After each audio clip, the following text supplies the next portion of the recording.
கடந்த 2022ஆம் ஆண்டு பரங்கிமலை ரயில் நிலையம் முன் ரயிலில் ஒரு மாணவியை தள்ளிவிட்டு கொலை செய்த வழக்கில் இன்று தீர்ப்பு வழங்க உள்ளதாக தெரிவிக்கப்பட்டிருந்த நிலையில் மாணவியை கொலை செய்த சதீஷ் குறித்தான தண்டனை விவரத்தை வரும் 30ஆம் தேதி வெளியிட உள்ளதாக தற்பொழுது அண்மை தகவல் கிடைத்திருக்கிறது. ரயில் முன் மாணவியை தள்ளி கொலை செய்தவர் குற்றவாளி என்ற வழக்கில் 30ஆம் தேதி தீர்ப்பு வழங்கப்படும் என்று தற்போது நீதிமன்றம் தரப்பில் தெரிவிக்கப்பட்டிருக்கிறது. சென்னை பரங்கிமலையில் ரயில் முன் மாணவி சத்யபிரியாவை தள்ளி கொலை செய்த சதீஷ் குற்றவாளி என தீர்ப்பு வெளியாகியிருக்கிறது. மாணவியை கொலை செய்த சதீஷ் குறித்த தண்டனை விவரத்தை வரும் 30ஆம் தேதி அறிவிக்கிறது என்று நீதிமன்றம் தற்பொழுது அண்மை தகவலை வெளியிட்டிருக்கிறது. முக்கிய செய்தியாக பார்த்து வருகிறோம். இது தொடர்பான மேலும் விவரங்களை தருவதற்காக செய்தியாளர் கிருஷ்ணமூர்த்தி இணைப்பில் இருக்கிறார். கிருஷ்ணமூர்த்தி, வணக்கம். இந்த வழக்கின் முழு விவரங்கள் என்ன?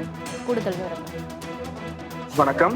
சென்னை பரங்கிமலை ரயில் நிலையத்தில் இளம் பெண்ணை ரயில் முன்பாக தள்ளி கொலை செய்த வழக்கில் வாலிபர் சதீஷை குற்றவாளி என தற்போது சென்னை மகளிர் சிறப்பு நீதிமன்றம் அறிவித்திருக்கிறது.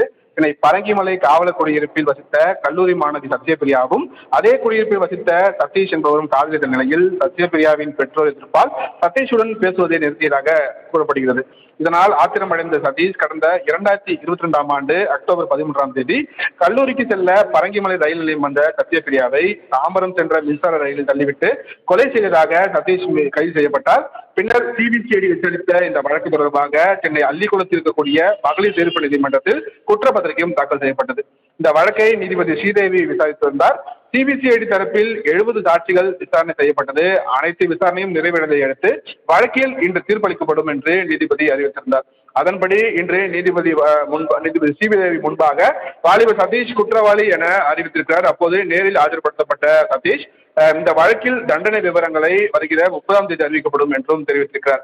அதாவது கொலை மற்றும் வன்கொடுமை ஆகிய 2 பிரிவுகளில் கைது செய்யப்பட்ட சதீஷ் 2 பிரிவுகளிலுமே குற்றவாளி என்று அறிவித்து அவருக்கான தண்டனை விவரங்களை வருகிற 30ஆம் தேதி அறிவிக்கப்படும் என்று நீதிபதி ஸ்ரீதேவி தற்போது உத்தரவிட்டிருக்கிறார்.